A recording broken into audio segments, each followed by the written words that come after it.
Smartphones with a large screen and super thin edges around it are hot. These so-called full-screen smartphones often have a slightly larger aspect ratio 18:9 and are slimmer and more compact than the smartphones we knew before. For the user just fine because a smartphone with 5.5-inch screen also fits in your hand. On the Chinese social media site Weibo this weekend pictures of what could possibly be the Samsung Galaxy Note 9. The device probably were the next life of full-screen flagships. According to the photos, the so-called magic reform is actually the removal and streamlining of the components of the mobile phone. For example, the metal middle frame for fixing is removed, and the top and bottom ends of the front panel are also cut. However, it may not be due to machining. Its edge is not very smooth, but the visual impact is obviously much higher than before.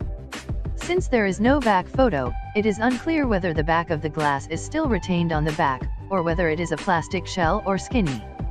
Obviously, however, the machine after the devil can still operate and operate normally, except for waterproof and dustproof, front self-timer, do not think about it.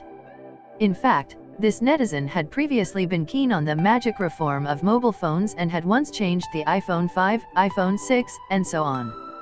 The practice was to use a more transparent design or to achieve a full screen by cutting around the components. Some people may find it strange that since even users with strong hands-on skills can make a 100% screen share, why aren't vendors willing to do it? In fact, it is not the manufacturers who are unwilling, but because of various considerations. Although this magic reform machine looks cool, it will be very good to take turns and it will be very good as a dazzling technique. However, if you want to use it for production, you may be a bit reluctant.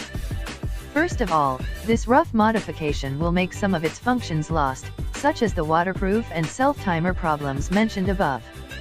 Secondly, removing the metal middle frame can also lead to a lack of integrity and sealing of the body. Finally, the use of issues such as drop protection and misuse will follow. It can be seen that to make a mobile phone, the manufacturers need to consider far more things than the average person. However, with the continuous improvement of the screen technology, in the future we are very likely to buy a real full-screen mobile phone.